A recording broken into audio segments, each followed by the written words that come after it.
Good afternoon. This is Tim Selden. I'm president of the Montessori Foundation, and with me is my colleague, Dr. Michael Dorer.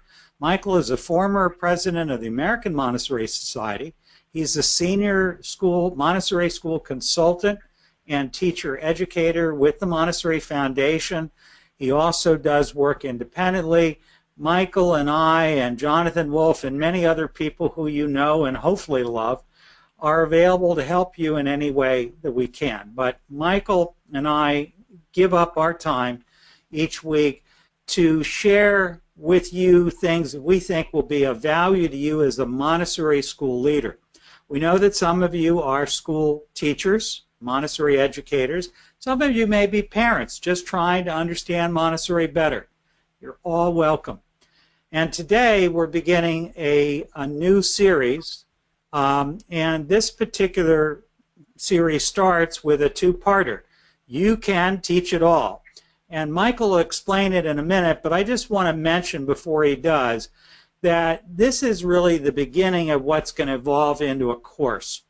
Michael and I have been talking for years about the fact that regardless of which Montessori teacher training program you take, most Montessori teachers really need ongoing refreshers. AMS and AMI now require it. All of us believe it's really desirable to do it often and to do it in depth at least once a year. And one of the topics that we think elementary Montessori teachers often struggle with, and Montessori school administrators who are trying to coordinate them also try to figure out, is how do you make sure that you're delivering an absolutely world-class education, that you're getting everything covered that you need to cover, that your kids are doing well, at least as well as they would have gotten in a traditional school, and do that without losing the very things that make you a Montessori school. In other words, many Montessori schools start down this path and they end up becoming traditional teacher-centered schools, where everyone is learning what they're told to learn. So, Michael, your work over the years at St. Catherine's and then at Westminster and in the classroom, one of the things I most admire about you is the work that you've done to try to think through how do you get it all done.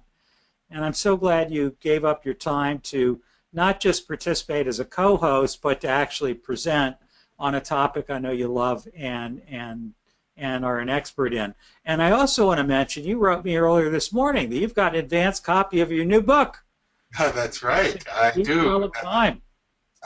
We're planning a couple of workshops further on down this year, a couple of webinars in August about storytelling. That's the topic of my new book. But I was excited, and I sent something to Tim because I now have an advanced copy. The book actually doesn't come out until August 21st, so I have a total of one copy. But that one copy excited me tremendously. So yes, I was really happy. That's great. So, Michael, can you really have it all? I mean, it's a question every one of us, man and woman, asks. Is it possible to do it all, get it all done? How do you do that without going nuts? Well, that's a good question. I don't know if you can have it all, but I think you can probably teach it all. But of course, the catch here is going to be sort of threefold. One is, what are we going to define as it all? What is the whole package that we're going to try to teach? In Montessori Elementary, we're supposed to give the children the keys to the universe, but not the entire universe. That's impossible. But we can give them the keys. So that means we have to have a curriculum, and I'll talk about that in a little while, because we can't give the children every bit of knowledge, every skill, every ability, everything that exists in the entire universe. Nobody can do that, but Montessori wants us to give the keys. So let's keep that in mind. And there are ways that we can deal with that. And the second thing I want to keep in mind is you will learn from me, whether you accept it or not, that I'm going to call upon you to change the way you do business. If you are not teaching it all, if you are frustrated, well, you're going to need to change the way you do business in order to solve that problem. So you're going to hear that from me. And the third thing is, some of you may get a little bit concerned and say, but Michael, not everything you say is conventional Montessori wisdom, and that's true. And I know that. So, but I know it works because I've seen it work in my own classroom and many, many, many classrooms in schools with which I've consulted. So I'm going to ask you to bear with me. Let's start off by taking a look at exactly, let me get to this, exactly what it is we're talking about. What is the problem? And why are we even having this webinar? Well, elementary teachers really often, and you've heard this, Tim, they say, I just can't get it done. There's too much in this curriculum. And part of that is they're trying to teach the whole universe. But they have too many lessons, they say. I don't have enough time. I can't get every single child to absolute mastery, and I think that's what I'm supposed to do. Or there's so much detail, even if we're only going to look at, I don't know, the parts of the plant. People get PhDs in botany. How can I get that all done, along with everything else, in the 6 years that I have, or 3 years that I have as a lower elementary or an upper elementary teacher? And this is a problem. It's a problem for several reasons, one of which is it can lead to morale difficulties. It can lead to the teachers almost giving up, feeling, I just can't do it. Maybe what I should do is conventional education. And Tim, you alluded to that a moment ago. This idea of, okay, if we can't do Montessori, I will do conventional education. And usually what that means is the way I remember it from when I was a child. So it's not even cutting edge conventional education. And I don't want you to give up. I don't want that to happen. I don't want you to feel so frustrated with such a low level of morale that you think, I can't get it done. Because I think there are solutions. And they can work. And I'm going to go through actually 8 of them. Now, we have a 2-part series here. So today, or maybe 3, today I'm going to look at the overview of curriculum planning and curriculum organization. Next week, I want to look more closely at lesson planning. We're going to drill down to each individual lesson. We don't have time to do all of that at one time. And we'll see where we go from there. But Tim said something that was very important, and I want to remind you. Tim said, this is the genesis of a bigger class. This is the beginning of something that can morph into maybe an 8-session, a 7-session, a longer class where we've got multiple sessions with time in between for you to use things in the classroom, to implement, and then to report back and share with each other. This is bigger than one seminar, but we're still going to do it. We're still going to give you the webinar. But I want you to know that if you find this to be fascinating, if you find this to be interesting, challenging, intriguing, or maybe providing some hope, we are going to have this class. And in mid-August, Tim and I plan to organize this and be able to offer it during the fall, if not sooner. Well, let's go on. We know there's a problem. Let me just clarify. Let me clarify something you just said there. And while I'm doing that, I've been asked by Laurie Sachs if you have a copy of the book, hold it up the screen because they want to see what it looks like. The class that Michael is talking about would not be these webinars. They are designed. I'm going to go get a copy of the book while you're talking. That's great. What Michael's talking about is the kind of special course. There you go. The deep well. Backwards. Is it turning out backwards? No, it looks great. Oh, good, good. It looks backwards on my screen. But that's it. That's the deep well of time. And this is the back, which I don't think you can see very well. It is 356 pages, so it's a hefty book. it's going to market for $24.95. Let's call it $25. The nickel, it's close to that. It does have a blurb in it from a person named Tim Selden. So that's that's very nice. Thanks for letting me show that, Tim and Lori. You bet.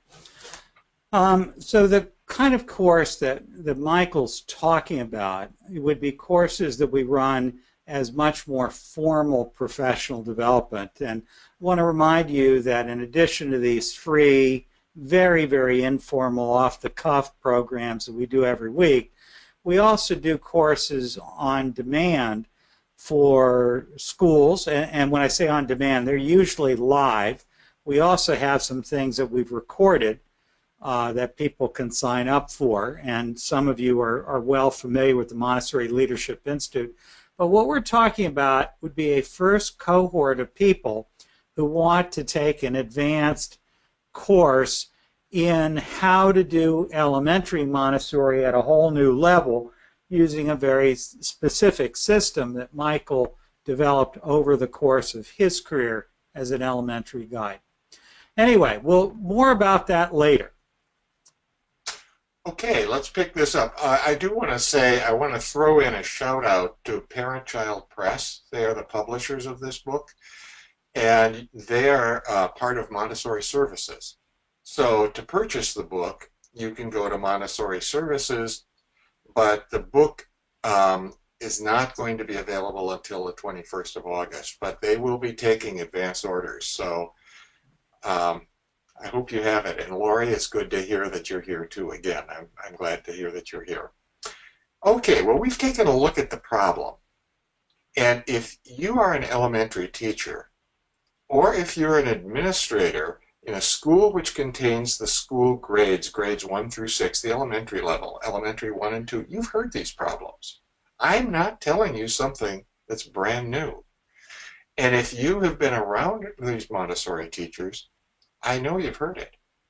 And the outcome of these problems is varied. I told you about morale. Another thing is very differentiated outcomes. Some kids achieve, some kids don't. Some kids do a lot, some not so much. Some kids know a lot about botany, others may not at all. And so we have this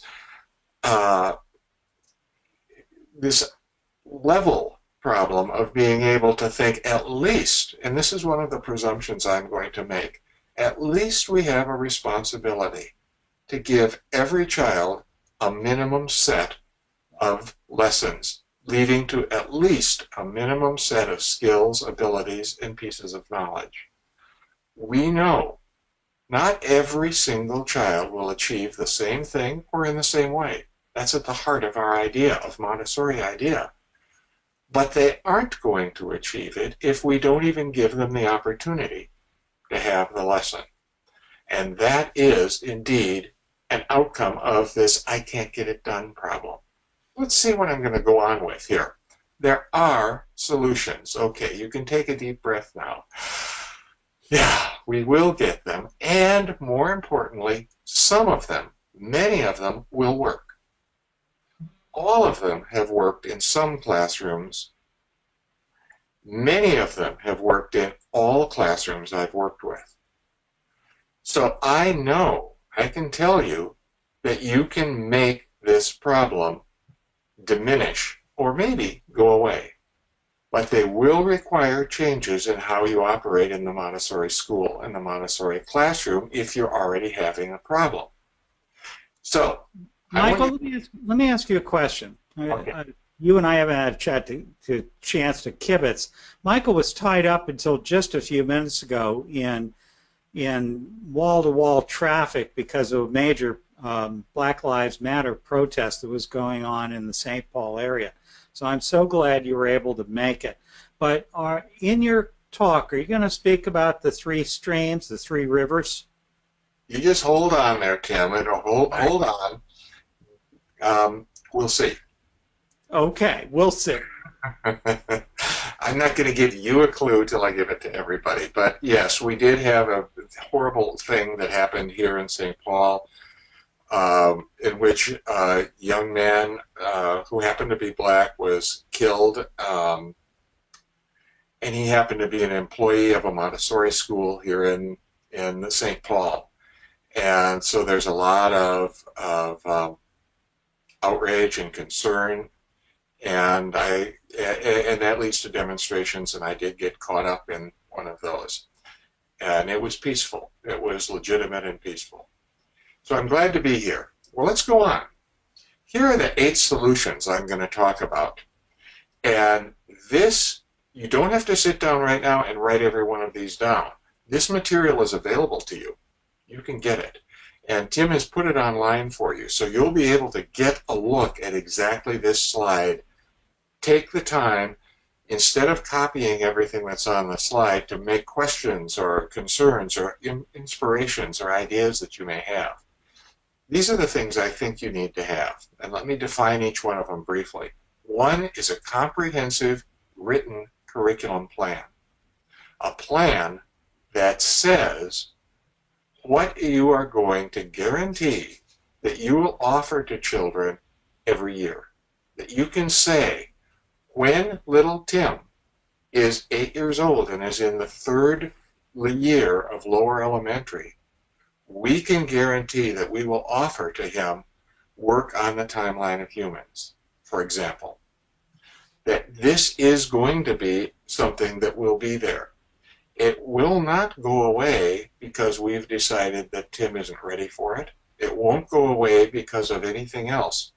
This is our curriculum. This is our plan. So a curriculum plan offers legitimacy. It offers honesty.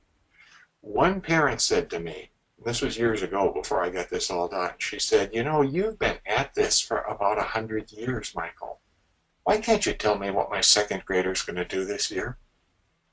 She was fed up because teachers had said, well, every child is different, or it's up to each one, or I can show you all my albums if you'd like to go through them, and who the heck would want to do that?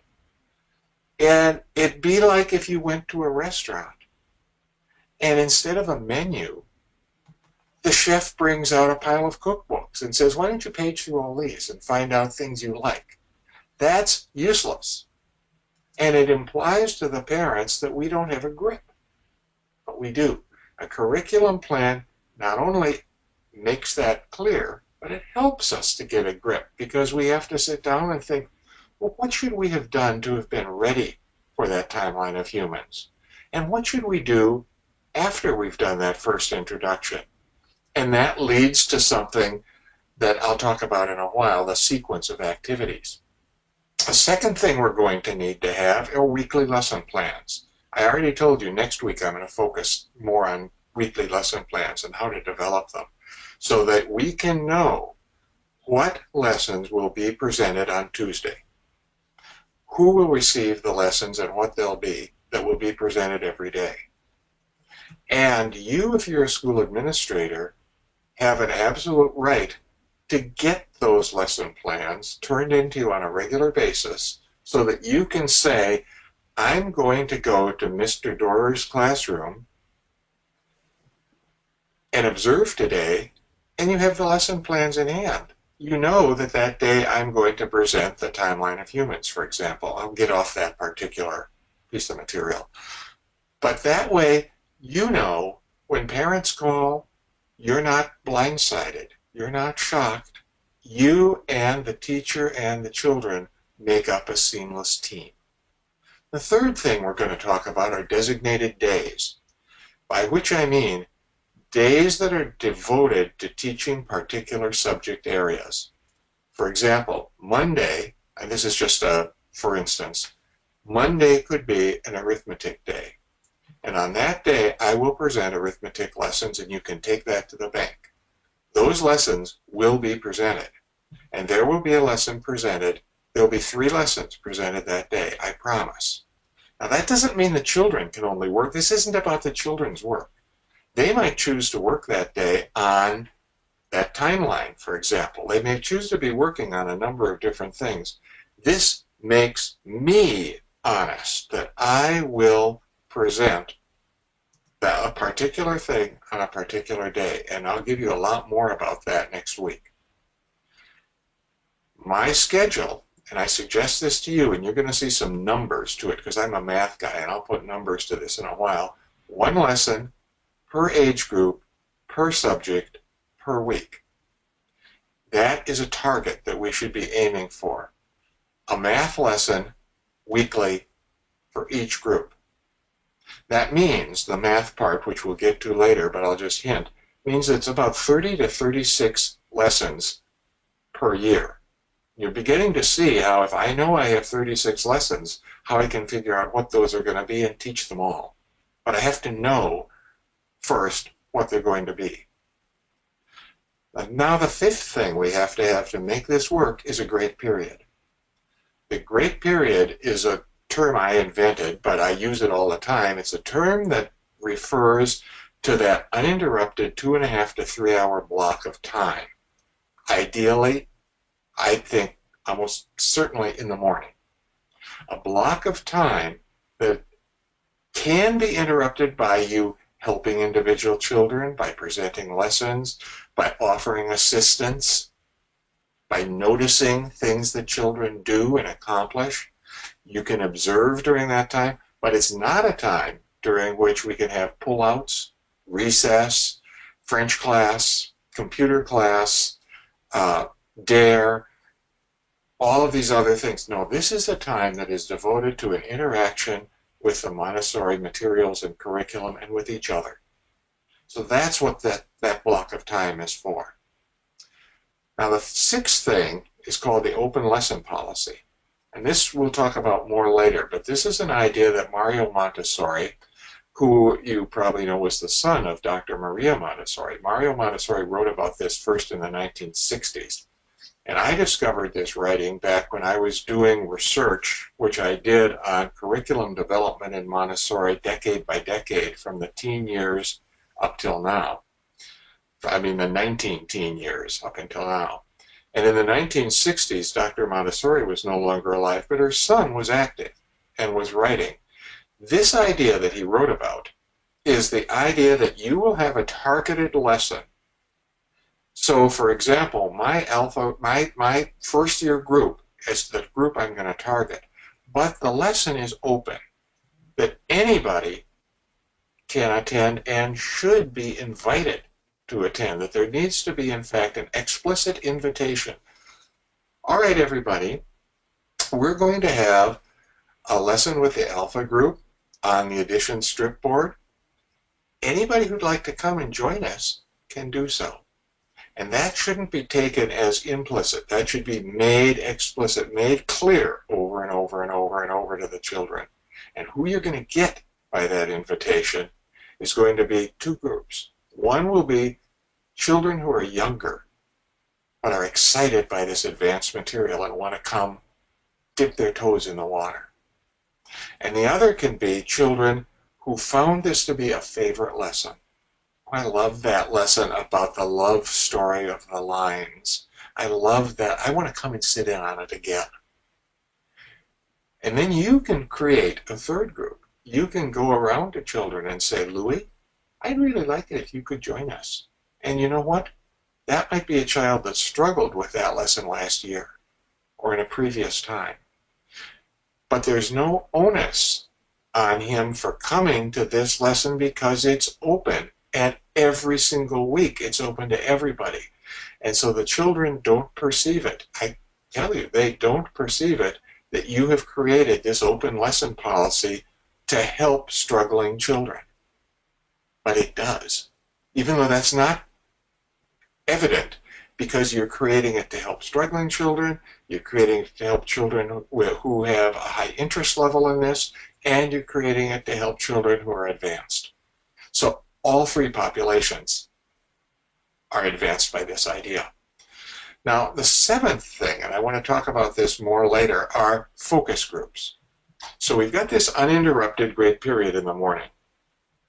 That morning time is devoted to our curriculum. Focus groups are groups that are elected by children, and I'll go into this in detail, and need to be scheduled at a different time. So typically for me, that has always meant the PM, the afternoon. Let me come back to that in a while and go into detail on it.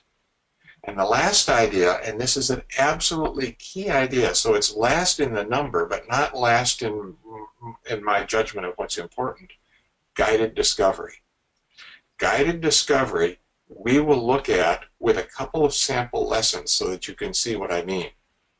If you do all 8 of these things, you're going to have a transformed classroom, a successful classroom, a classroom when it comes time for parent conferences that you can be absolutely confident that you can approach what you need to tell to those parents with clarity and understanding, and you will have achieved what it is that you and the children would like to achieve. If you do some of these things, well, you will certainly achieve some things. So let's go on and take a look at them. Tim, this reminds me of 3 rivers. This image reminds me of multiple rivers coming together, and here at the bottom I see an area where it looks like 3 rivers are joining together.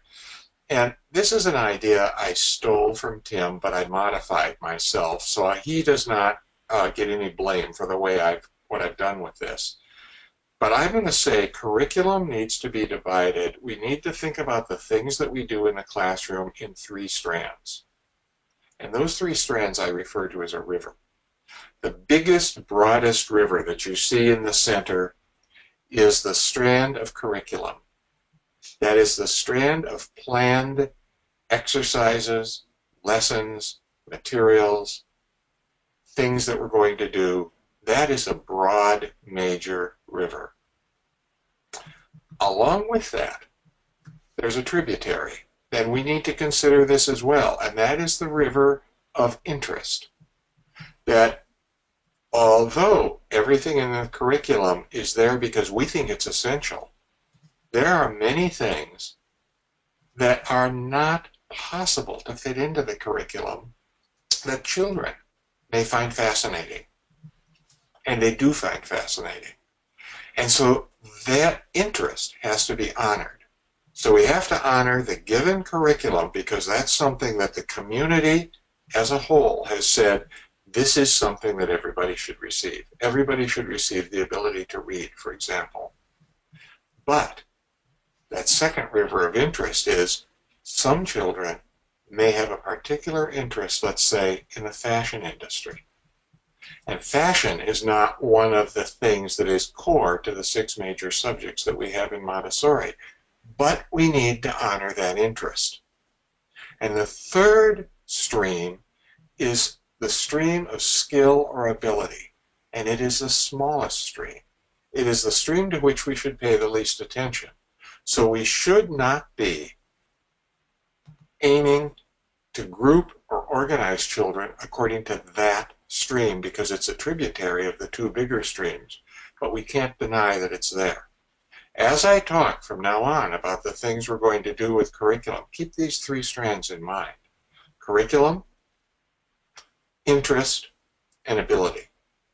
Those create that magic that happens in the classroom. So we have to start with a curriculum plan. We have to have a plan to begin with. Let's find out what a curriculum is. I already said, I think a curriculum is something that is specific and written. It's specific by grade or age. It's written, and you can track it. It's sequential. It's organized, and a true curriculum is much more than a scope and sequence. But if you can organize a scope and sequence, you're on the road to a curriculum. Along with a scope and sequence, if you sequence ideas, you can also sequence materials or lessons that support those ideas. So it isn't an album, though. So I want us to get rid of that idea that the curriculum is your album is the curriculum. It just ain't so. Why? Because the curriculum is this set of knowledge, goals, achievements, abilities. The album is a how-to-do-it manual. The album may start, and you open it up, and it may say, invite the child to come to, or invite the children to come to a shelf. Show them where the stamp game is located on the shelf and name it, stamp game. Now carry it with both hands to the workspace. And it goes on kind of like that. That's a menu. That's a step-by-step how to do it, like a user's manual. But it isn't the same thing as a curriculum. It's necessary. We need to know how to present the lessons we present. We need to know what materials to have. We need to know what vocabulary and language goes with them. We need to know what are the direct and indirect aims. All those are in the album. But a curriculum stands beside that. So let's not get the two confused. And now, how should it be leveled? And when I say how should it be leveled, I am going to dip my toe into waters here that are filled with sharks. And I know that many of you will, some of you will not agree on this particular thing, but here's what I'm going to be advocating. That we level the curriculum by age group. That we start with thinking, we have 6 years of presentations that we can do with our children. Here's what we're going to do with the first year children, second year, third year, fourth year, and so on. This is what we're going to do. And if you have a middle school, that is an adolescent program, you've got perhaps 8 years where you can work with this. And if you have a primary class or a preschool class, you have additional years. But I'm focused here just on the elementary for the moment. So it should be leveled. And by the way, that's not how it's leveled in primary. It's a different thing there. But here, we're looking age group by age group. That way, I can tell you, I can guarantee to you that every single child will at least have been exposed to every single component of the curriculum. Remember, I'm not saying they're all going to do the same thing. I'm not an idiot. I'm not going to say that every child will do things in the same way. But I know they won't do anything with it if they have no knowledge that it even exists. So, I am not basing the curriculum on the idea that a child might come up to me and say, Mr. Dorer, would you give me the presentation that is the third step in the two-digit cube root? Because I've never had a child ask that kind of question. Because they don't know that there are 3 steps in the or that there are actually in cube root there's about 8 steps. They don't know that there are these particular steps. They don't know what they don't know. We do. And so we can be sure to give that to them. Now, in order to do that, you need to plan 30 to 33, 34 lessons per subject, per age group, per year. Most schools have about 36 weeks of school during the year. Some schools have a few more, some have a few less. So I work with 30 to 33 lessons per year because those, if they only do 30 per year, I have a 6-week fudge factor. If I mess up, I thought that I could achieve this lesson in this week, but it didn't actually work. I need to come back to it. Luckily, I haven't filled every one of those 36 weeks. I have a little bit of a fudge factor built in there. And that's why I usually choose 30 to 33 of each one. Here's what I want to see in your curriculum plan. There are some things that really have to be in that curriculum plan. A year-by-year sequence. I've been talking about that. What am I going to do for my third graders? My third-year students? My Omega students, whatever it is you call them. In my class, I know in my wife Rose's classroom, they're called the Alpha group, the Beta group, and the Gamma group. And a lot of teachers use sort of Greek terms like that. Then I want to see what's called vertical articulation in your curriculum plan. What that means to curriculum people is that it's a sequence of activities where one thing leads to another, to another, to another. So I can go to that cube root exercise at the end of the 6th year And I can track back and say, oh, we have to have done square root. We have to have done multiplication. We have to have done addition. We have to have introduced the numbers and the number value. We have to have done all sorts of things that fill in. So when you are doing the red and blue rods, the number rods, you can envision this whole sequence that it can lead into. And in Montessori's language, those are called indirect aims. They're aims that are clear, or should be clear to you, but probably aren't to the children. When they're working with the number rods, they, I hope, are thinking about the number rods and not thinking about 3 years from now I'll be doing cube root, or 6 years from now I'll be doing cube root. So working with the number rods and learning the numbers, their values, that's called a direct aim. But these sort of hidden goals, the goals that we know that one thing leads to another, those are indirect, and they're absolutely essential. And curriculum people who aren't Montessori people necessarily call that vertical articulation. I do want to complete scope. When we talk about scope, scope means everything that is going to be offered to the children. The entire palette of choices. Then those things need to be sequenced. So we have two things. We have the scope, which comes first. All of the stuff we're going to do. We articulate that in order, and that creates a sequence of what comes first and what comes next. Your plan can be very detailed or very simple. I'm going to show you excerpts from 3 plans. We'll go into these. You have all 3 of these plans that Tim has given you that you can download. But I'm only going to show you an excerpt here in a moment. First, I want to tell you the subject areas that we need to think about. Traditionally in Montessori, there are 6 major subject areas, which I have in alphabetical order, not order of importance, just alphabetically. Arithmetic, biology or science, geography, geometry, history, and language, sometimes called literacy. These are our 6 big subjects. We are obligated, according to me, we're obligated to offer these things to children. We can't say, I don't care for geometry, so I won't offer it to children. Have I ever heard people say things like that? Unfortunately, yes. I've heard people say, I don't really like science, so I don't do it. And then there's the flip side. I love science, so that's mainly all that I do. Neither one of those is fair. They're not fair to the children. Many years ago, when I was teaching lower elementary,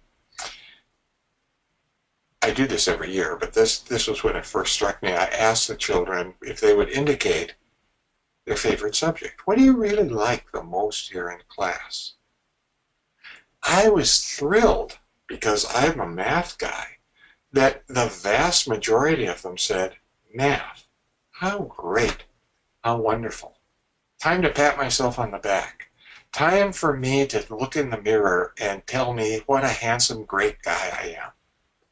Until the penny dropped and I realized I had been treating math differently than the other subjects because I liked it. I was being unfair to the children because a fair division should be about an equal number like every different subject. Some of them like biology, some like history, some like language, some like art, and so on. If I'm not getting that kind of a division, I'm probably skewing the formula. And that, my friends, was a wake-up call for Michael. That caused me to realize I need to stop offering lessons based on just what the children ask me to because they know what I like to hear, and also not based on what I want to do, but based on giving everybody a fair shake.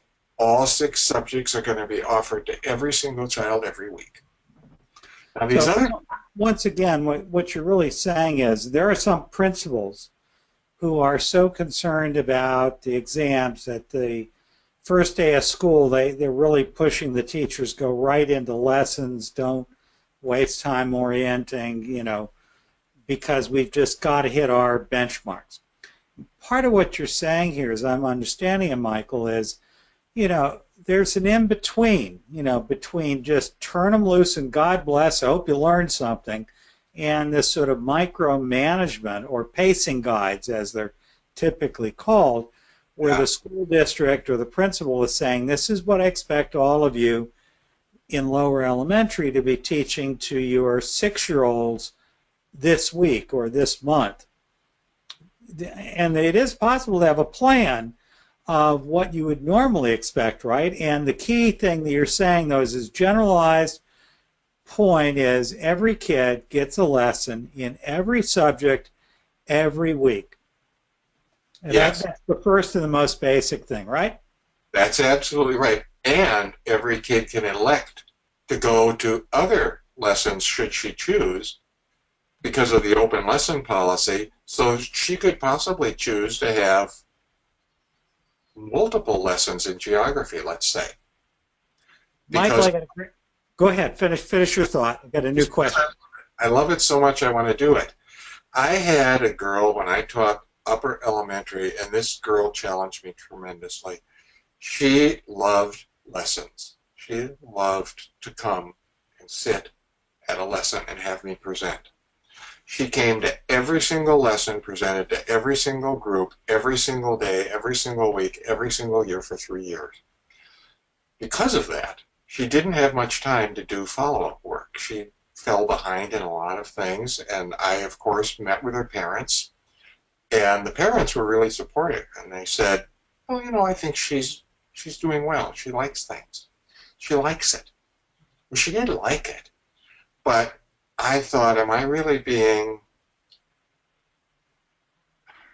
being demanding enough? Am I being rigorous enough here? This child, I had in upper elementary. I was teaching 4th, 5th, and 6th grade, or 11, 12-year-olds, and I had her all 3 years.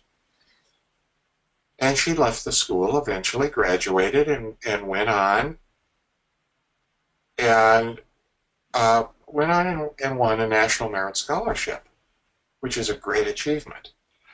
And when she got the scholarship, her family threw a little party to celebrate. And they invited me. So I went to this party, and the girl came up to me and she said, Mr. Dorer, I want to thank you for what you did in the classroom with me when I was in your class. And of course I was thinking, what the hell did I do? I didn't do anything. I couldn't get you to work. And she said, you made me work so hard. You did so much for me. You know what? The work she was doing was invisible to me. It was in her head. I didn't see it, and I wanted that surface work. So that's when I really realized Mario Montessori was right, that they need to be able to go to other lessons and choose and pick, but they still need their core lessons. So I'll stop there, Tim. You were in the middle of asking a question. I wanted to pass on a question that's very interesting from Sarah. Then I've got a new one that's come in from Blanca. Sarah asks, in my school, I am the only teacher for grades 1 to 6, and how do I get it done? My numbers are very low. They're too low, really, to hire another teacher, according to my principal. So what should I do? Yeah, that's really a problem. That's a difficulty in the system that I'm talking about. When we talk about lesson planning, next week I'm going to get into that in more detail. But you are going to need to reach all 6 of those groups pretty regularly. And that's going to be a challenge. And I had exactly that classroom for 3 years. I had that same situation. I had lower numbers, but I had 6 different age groups. And you do need to make some adjustments with this system, which is based on a 3-year age grouping. And the adjustment you're going to need to make is to be more flexible and group different age groups sometimes together. So you've got your 5th and your 6th for the biology lesson, and your 4th and your 5th age group for geography, and your 2nd and 3rds together for history this week. But not always. Don't always keep them together. because they need their own identity for psychological reasons. It's important that the third-year students feel that they are achieving things beyond what they achieved last year as second-year students. So you don't want everybody being taught as a whole group where the older children can't perceive that they have achieved something that sets them higher. They need to know that. They need to know that the sense that they are on a ladder and they're going up rung by rung, and they're getting there. So when you get these 6 groups, and you do mingle the groups to some extent, mix those up. This week it's going to be the first and second year students together on geometry, but next 2 weeks from now, it might be the second and third year group looking at that, or the third and fourth year group, so that you've got that flexibility built in. I'm not going to kid you. You've got a bigger challenge with all 6 years than you have when you just have 3 years. It's still doable, but it is a big challenge. There's no doubt about it. So Sarah comes back and says, I missed the open lesson policy. Can you explain that a little bit more? The open lesson policy is the idea that you announce a lesson, and I believe a lesson should be announced to the entire group, that we're going to have a lesson on whatever it might be, the memorization of multiplication facts or something like that. We're going to do this, and this lesson is aimed at, let's say, the 7-year group, the beta group. But it's open to anybody in the class who would like to access this lesson. So I have an expectation that my beta group members will all attend the lesson. But I have opened it up so that other children may choose to come in, and they will choose to come in, believe me. If you keep letting them know that this is an option, if you keep bringing them up, and you might think, I've brought this up every week for the last dozen weeks, do I still have to say it? Yes. So I would say, I ring my bell. I'd like to have a lesson for the beta group on the multiplication board or the multiplication facts. And I would like to remind you that if you're interested in this lesson and you'd like to come, you're welcome to join us. Now, the catch to that is that the people for whom the lesson is actually designed, that second year group, will have follow-up work. And don't ask me about that yet. I want to get into follow-up work in a bit, and I have a slide about it. But they'll have work that they're expected to do after the lesson. But the other children that are just coming and sitting in on the lesson are essentially auditors. They don't really, if you give them all the mandatory follow-up work, they'll sink. They won't be able to swim if the follow-up work that they're trying to do is from all 6 grades at the same time. That's too much. So they will do the work from their own group, but they can audit. That's what basically the open lesson is. It allows them to sit in on the lesson. Okay, did you have another one, Tim? I do. They're starting to stack up. Thank you, Michael. It was great. Amy Otto says, I find it very difficult to teach all of the Montessori lessons and all of the Common Core to 3 different grades, which is essentially at least 6 to 7 different ability levels. Do you have any suggestions? Yes, but let me get to that. The different ability levels are less in the teaching than they are in the follow-up. But we have to have what's called differentiated follow-up work. And I want to talk about that in a bit. Right now, I just wanted to say these are the core lessons that we're focused on. So was that Amy, did you say? Yes, it was Amy Otto. Now, Haley and Heather are asking something, again, very interesting, and I know you're going to come back to it, but let's just touch on it. Essentially, what they're saying is, wow, what advice can you give to people who are brand new? In the case of Haley, she's a brand new upper elementary teacher, and she's just feeling a bit overwhelmed trying to figure out what she needs to do with 3 grades and putting it into a scope and sequence. By the way, Haley, it took the Montessori Foundation 2 human years. In other words, that was 12 people working for the equivalent of one person working for 2 years full-time to develop the Montessori scope and sequence with the alignment to the Common Core curriculum that's inside of Montessori Compass. It is really, really difficult and impractical for individual teachers to take it on, although there certainly are people who have done it, and God bless. But it isn't essential for you to do it any more than these days you have to make every chart and card material from scratch yourself. Michael, anything you want to add in? No, you're right, entirely right. The one thing, yes, I would add one thing in, and that is, don't take the scope and sequence from the Montessori Foundation and simply adopt it. Take the time to look at it so that teachers have the opportunity for buy-in.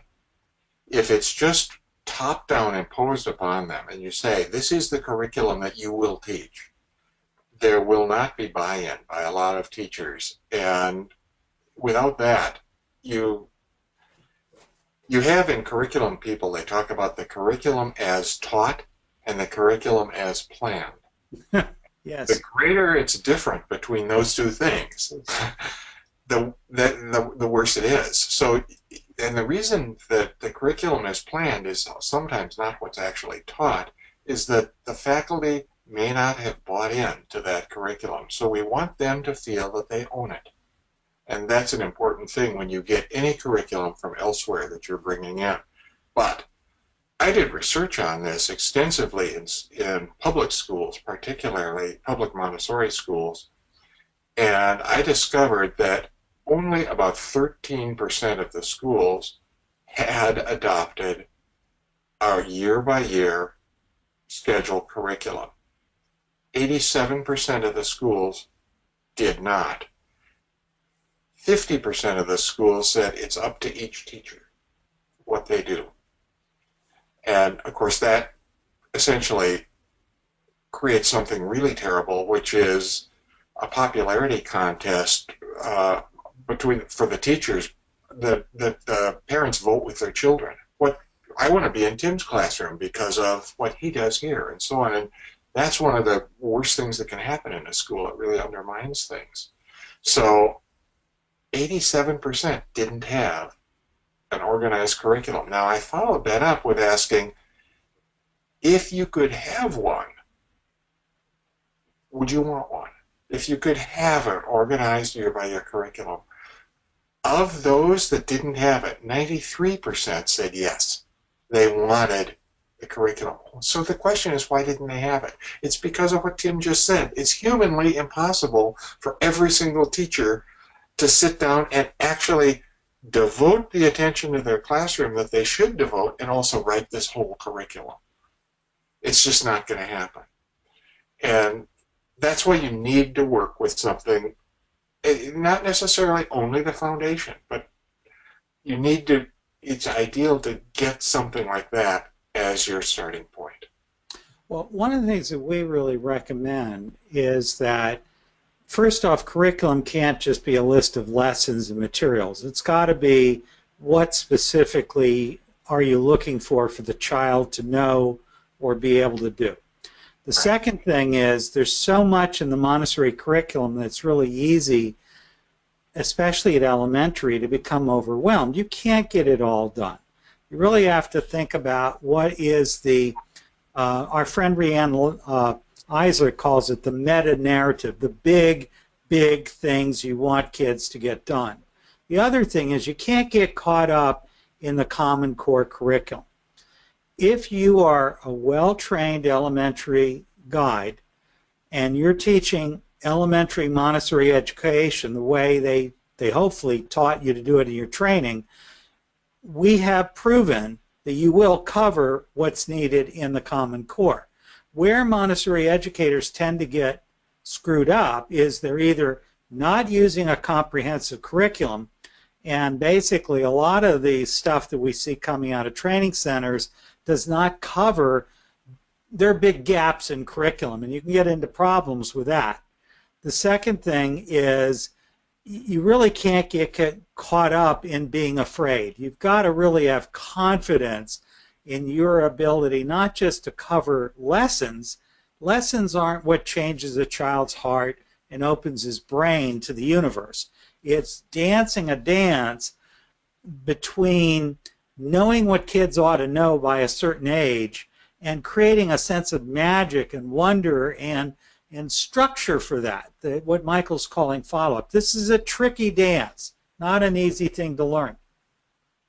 That's right. And we're about 80% on the same page on that, Tim. Maybe not 100%, but I want to go on because we're gonna not get everything done in one day. I want you to know that. That is not in the first place.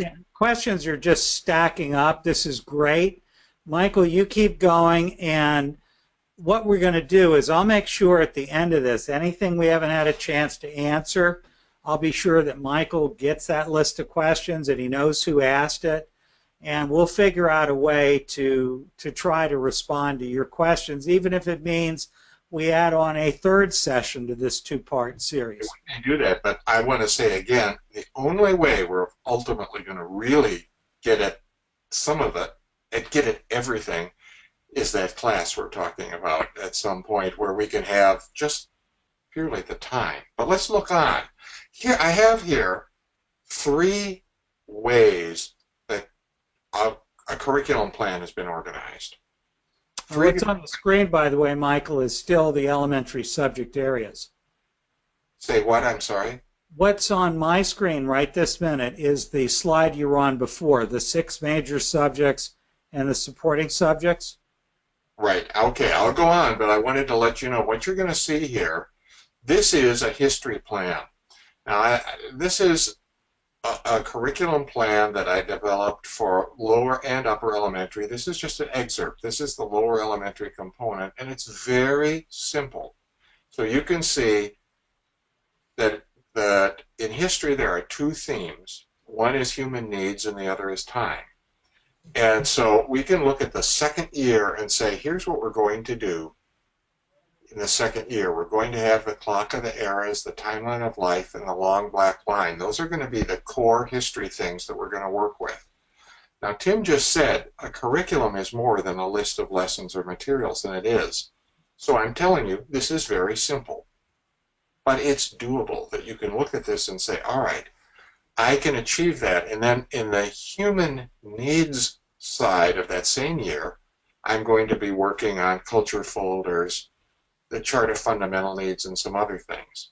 So, and the terms, like stages in the progress of human civilization, are terms that I happen to use. They may not be what, well, there is no term that every single Montessori trainer uses in the world. So you're going to find some differences. I'm not worried about that. What I am saying here is, in a really simple way, we can say, what are we doing? First year, we're focused on time. The second year, we're focused on life, the timeline of life and life. The third year, humanity. That's the basic organizational pattern for history. For example, this is a pattern.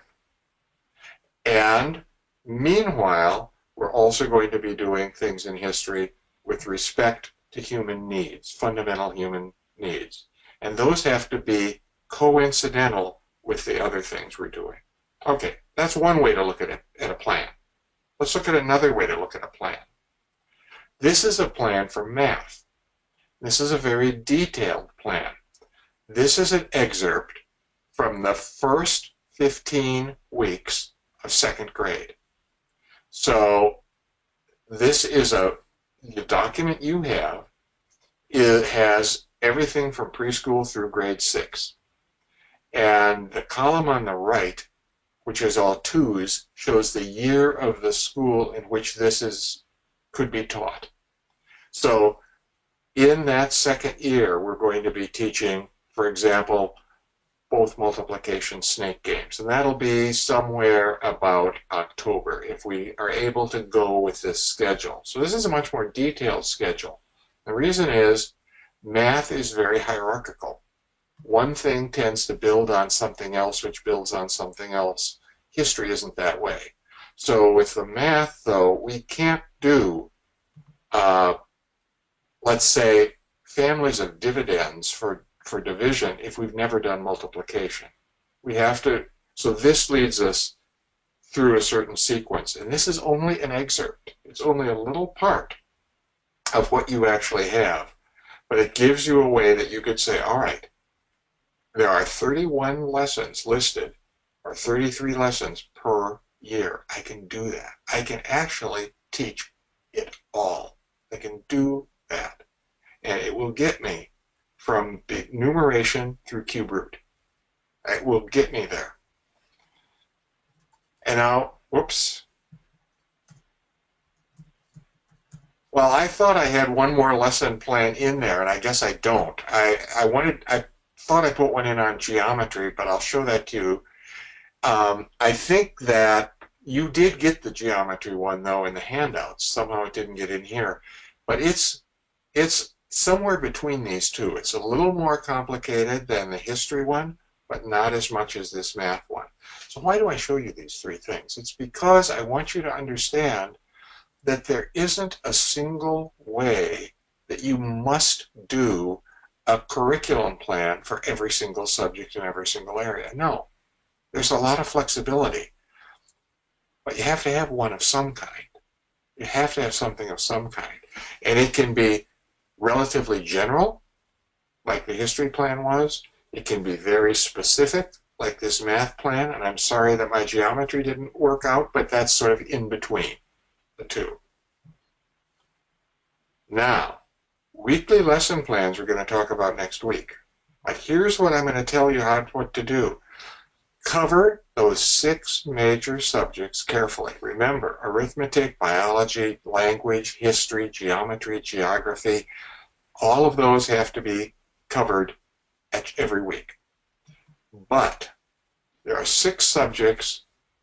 You can take history and geography and offer those at the same time or alternate weeks, because those are comparatively skeletal curricula, meaning that you're supposed to flesh them out to a great extent, whereas the curriculum for math, language, and geometry are much more fleshed out already and have to be followed in a more sequential way. So these you can mix up a bit. Now, follow-up work. Yes, Tim said this is what Michael calls follow-up work, and it is. For each lesson, there should be something that children do. The first thing they should do, generally speaking, is to duplicate whatever you've done. So if you've built a 45 layout with the golden beads, you would expect them to be able to do that. I don't consider that one of the main follow-up works. That's finding out that they can manipulate the materials. But I want you to have 2 follow-up works for each lesson. And those 2 works are different in kind. So you might have one that is artistic in nature and one that is mathematical in nature. You might have one that involves writing and one that involves movement. You can have, but they should be different in kind, but equal in intensity. So there isn't an easy choice and a hard choice. There are 2 choices that are equally challenging and fun, but they're different. And then the children should choose one of them. And if the child says, you know what, I'd like to do both of those, I always say, that's fine. But I need to know which one you're going to do first, because I keep a record of which choice they make. So if they say, I'm going to choose to draw all 7 triangles of reality and label them. That was the first possibility. The second possibility may have been to write a short 1-sentence definition of each triangle. I'd like to do the drawing part. Then I write that down. And if she says, but I'd also like to write, great. First get done what you've agreed you're going to do. Then you could go on. It's sort of a verbal contract that they make. I want to go into this a lot next week, because this is, or the week after, when we get to lesson plans, because how you manage follow-up work is where a lot of choice comes in the Montessori classroom, or should come in. They get the choice. But as you know, and especially if you've read Angeline Lillard's book, choice only works when there are few choices. If you have choose anything you'd like to do, making that choice is really hard. Furthermore, children tend to choose the same thing too frequently. They often choose things they're good at. They like to draw. So they'll choose the drawing. I'd like to draw. So we need to make sure that the choices that are offered to them are different, not always the same. There are different things so they can experience a whole set of different follow-ups and become fluent in all sorts of things, making charting and graphing as one kind of follow-up, art, writing, using grammar symbols, and on and on. Now, the lessons themselves have to be brisk and quick. So you don't ever have the children do the follow-up work at the lesson. Give them the lesson, then they're dismissed and they do the follow-up work. Otherwise, they're being held in thrall there at the lesson for who knows how long, 40 minutes? It could be. I've seen it that long, where the teachers give them an assignment, essentially, and do it right now. Do it right now while we're sitting here. And to me, that really is flying in the face of what I want to see happen in the classroom in terms of the children managing their time. If the children are managing their time, they have to have the opportunity to fail. That may seem terrible to you, but they have, if we set it up in such a way that they're doing everything while we're supervising them and they aren't managing their own time because we're managing it, they're going to lose out on one of the most important outcomes in Montessori, which is that ability to organize. But when you organize your own time, sometimes it doesn't work, and that's okay. That's all right. I think we should be celebrating the opportunity that we give children to fail sometimes. And then they can come back to it. Say, Anna, I didn't get this all done, but here's what I'm going to do next time. And you can help them with that. So don't have them do the work at the lesson. The lesson is for a lesson. The follow-up is for follow-up. They're two different aspects of things. Now, I've probably got about 40 more questions as I go to this next slide. But just keep going. But I'm going to keep going. How often do you do lessons? Here's what I think is you should be thinking about. One morning curriculum lesson per day per age group. That means you're going to cover each of the 6 major subjects weekly. And I have people say, that's not enough. And I have people say that's too much. But sort of like Goldilocks, I think it's just right. I think you will find if you try this, especially now, I think it was Sarah that has the 6-year age group, or maybe it was Amy.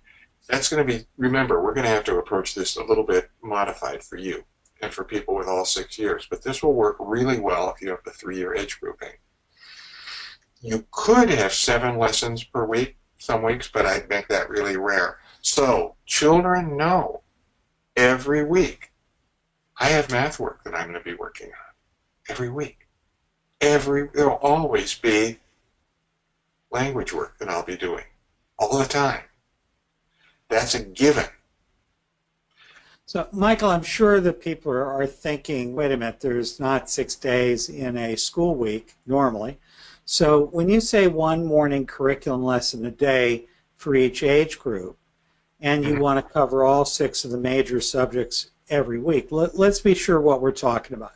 First is, for a major curriculum area like math, how many lessons do you imagine you're going to give for each age group? And I assume when you say age group, I'm assuming what you mean is typically those kids who are 6, those kids who are 7, those kids that are 8, but it may not really be based on chronological age.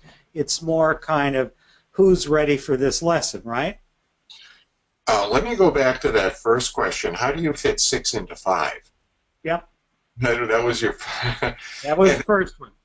I think the way you do that is you take history and geography and you alternate those or mingle them together so that those two that some people call social studies, at least in conventional schools, you don't really, because those are subjects that you could actually give 2 or 3 weeks of history lessons, then 2 or 3 weeks of geography lessons, or you could give a lesson that has some historical and some geographical parts to it.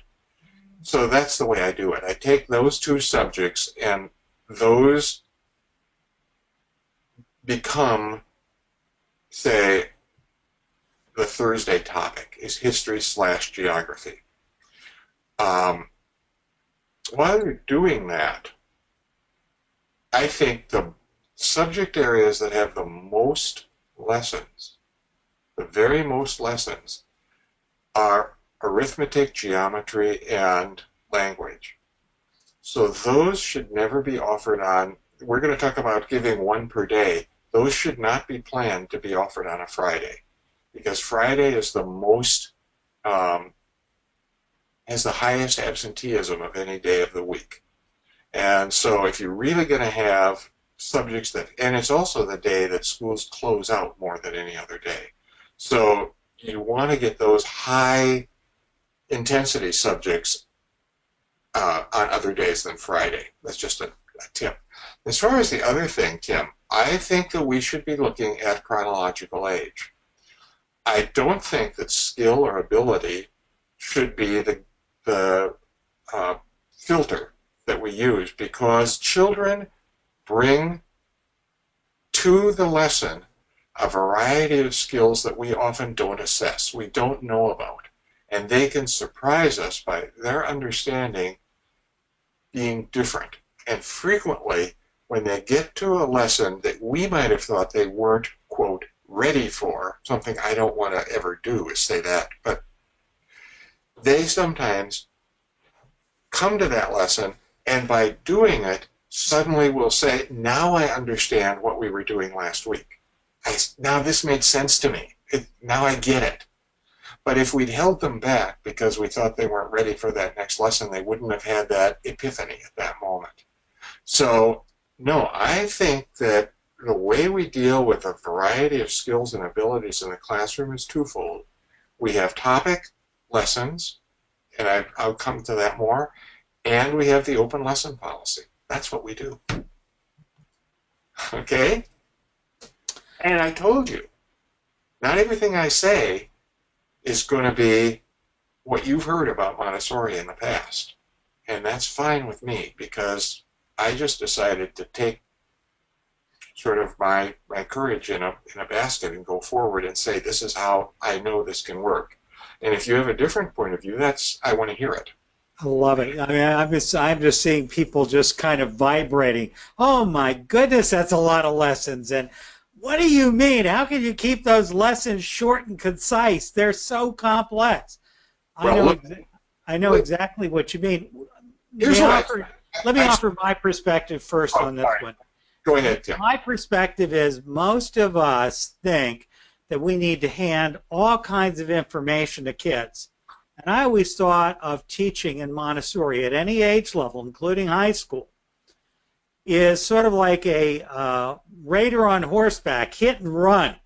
Just give them enough to get them started and excited and help them understand possibilities, and then come back and do a hit and run later, and periodically just sit down as if you were a kid and be working with the material, because then the kids all gather around you, want to know what you're doing.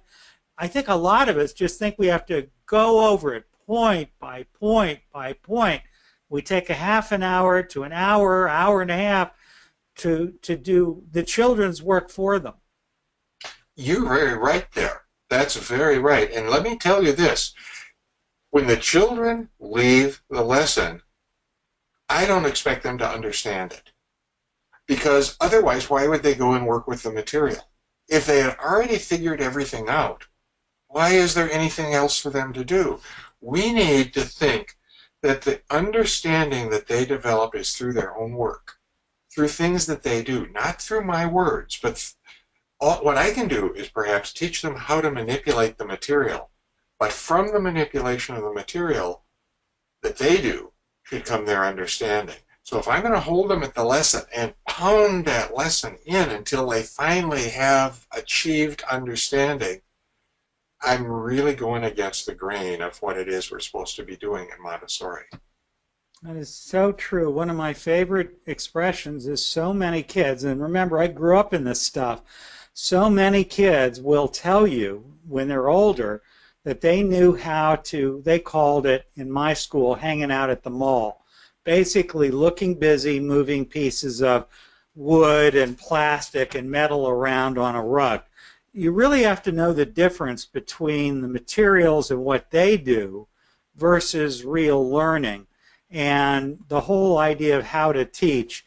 And Nancy Rambush, many years ago, back in '78, published a great article called The Calypso Paradigm, in which he basically argued that Montessorians in both AMS and AMI are putting the accent on the wrong syllable. They're basically focusing on materials and sort of stylized way to give lessons instead of understanding it's really about living with children and creating a dance that certainly includes a plan. I mean, Michael has a plan that he's evolved. I have a plan that I evolved. There's no one plan, but the thing that we all need to remember is it's not really about sitting there all day long giving kids lessons, nor is it about turning them loose and saying, all I need to do is just watch them. It's not as simple as either. No, no, those two poles you want to stay away from. You don't want to go to either of those two poles. Here are some other things that I just want to put this on the table so you've heard this, because and then I'm going to knock them down, so I'm building a straw man, kind of. But one of the things I see happen is the teacher who has paid a lot of attention to the primary class and wants to give every single lesson to an individual child in the elementary class. If you tried to do that, you will have, do the numbers, you will have something like 4,000 lessons per year that you'd have to deliver. And then you will give up, you will become frustrated, and you can join the ranks of many of those really talented, capable teachers who burn out and leave the profession within 2 years. We don't want that to happen. So you don't want to set up that kind of a task. And here's another one. People say to me, well, here's what I do. I teach math and language, and maybe geometry, because I don't like to use the term math, because geometry and arithmetic are both math. So, but anyway, I teach math and geometry as individual lessons. Everything else I do with the whole collective. Well, if that's another one that we did research on specifically, and I had graduate students that researched the effectiveness, and the appreciation the children had for that lesson giving system, B. So they looked at both of those, and far and away, those children rated the system I've been talking about higher. They felt like they understood more and they liked it more. So what didn't they like about the other thing? Well, one is in the individual lessons, you've got to realize the most important way that elementary kids learn is by talking. They don't learn by your talking. They learn when they rephrase things, when they put things into their own words, when they are able to define, when they're able to bring ideas together, when they're able to organize thoughts and speak them. That really helps them. But they don't do that unless there's a group of children with whom they can talk. To have a conversation takes more than one person. So every one of our lessons should include an element of interactive conversation where the children speak about what it is that they are learning. You can't do that when they're by themselves in an individual lesson. That's because the individual lesson is attuned to the absorbent mind, not to the creative mind that the elementary child has. And then the other thing is, if we're going to give everything to the collective, that's a Montessori word that means the whole group. If we're going to give things to that whole group, that means that you don't have the diversity of work happening in the classroom at any given time. Everybody's on the same thing. So you've lost one of the main ideas that I talked about in the beginning, which was sequencing. So, yes, Tim, I would say you would have a lot of lessons to give in the system I'm talking about. Not as many as if you did all individual lessons, But on the other hand, you can't just go back and say whatever they feel like doing is kosher. Whatever they want to do, I'm cool with that. That will also not work out. So this organizational system will. I'm looking at the clock and I've got about 7 minutes, so I want to get through a couple more slides quickly, and I know it'll give you a lot of food for thought, what I've done. But I wanted to talk about designated days. One of the things I'm going to ask you to do is to designate a day for presenting lessons in each subject area. Not a day for the children to work on that subject area. Jimmy can work on his arithmetic work any day. Monday, Tuesday, Wednesday, Thursday, Friday. Any day. And on that same day, his buddy Juan might be working on history. That's fine. But you, Jimmy, can know, and Juan can know, that both of them are going to get an arithmetic lesson on Monday, for example. So these days that I put in pink on the top is for older children. Older children meaning the middle of the second year of lower elementary up through the end of upper elementary. With them, in the mornings, you'll see this is arbitrary. Monday I gave to arithmetic, Tuesday language, Wednesday geometry, Thursday that split I talked about with Tim of history and geography, Friday biology, which you could also call science. Now, you can mix those days up, but I always take the two mathematical subjects, arithmetic and geometry, and put something in between. I do that when I lay out the shelves as well in the classroom, so that the two mathematical subjects achieve their own dignity of being separated and have their own right to exist. So we've got arithmetic, language. It could just as well be first day geometry, second day history, third day arithmetic, things like that. Then in the afternoon, we do topic courses. I want to come back to that, but the topic groups are supporting subjects like art, music. If you have those in the morning, if you have a pull-out art class, you're going to break up your great period, and so you don't want to do that. That can go in the afternoon. And that's when the topic groups come up. And let me come back to topic groups, because I know you're going to have a lot of questions. So what do I do with the youngest children that come in, the 6-year-olds, up through maybe 6.5 or 7s, maybe up till about December of their second year there? I use this schedule that's in green down below. For them, I want to make sure that we have language every day, because I found out that that is the portal to being able to access the whole curriculum. The ability to have literacy. That's essential. So we got to get on that right away. So if we have math on Monday, we have language Monday afternoon. Tuesday is language for everybody in the classroom. Wednesday, they have math again. I want to talk about that. And they have language in the afternoon. Thursday, they have cultural. They have language in the afternoon. And Friday, they have language. Language every day. So math, they have 2 days a week, which gives you the flexibility to say, I'm going to do 2 arithmetic lessons this week, or 1 arithmetic lesson and 1 geometry lesson. But basic numeracy is so essential that in the first year, you may focus extensively on arithmetic and then start to feed in geometry midway through that first year or later on, because they have to have the basic numeracy skills. That's why it says math rather than arithmetic or geometry. It allows you to have either one. And the same thing with the Thursday cultural. That allows you to say, I'm going to have history, geography, or biology on that day. The reason is I want that first year. I do want to be sure. I don't want to sound to you like the person that thinks nothing is important but read and write and arithmetic. But I'd be an idiot to say those aren't important. They are important. They're not the be-all and end-all, but they represent the doorway to many other kinds of learning. And that's what math and language do for us. That's that key.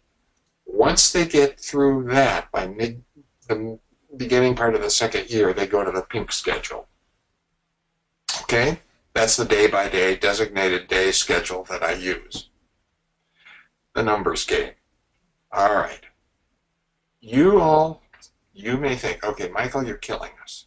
You're going to make us die out here. Or you may say, one lesson a week isn't enough. You can't tell me that's enough. Well, let's see what it does mean. One lesson a week in a subject area means approximately 30 to 35 lessons in a subject area for each age group annually. Maybe a little fewer in cultural subjects because we're doubling those up. Maybe somewhat more in math and language, but about 30 to 35 lessons. If you work that out, that's about 160 lessons per age group per year.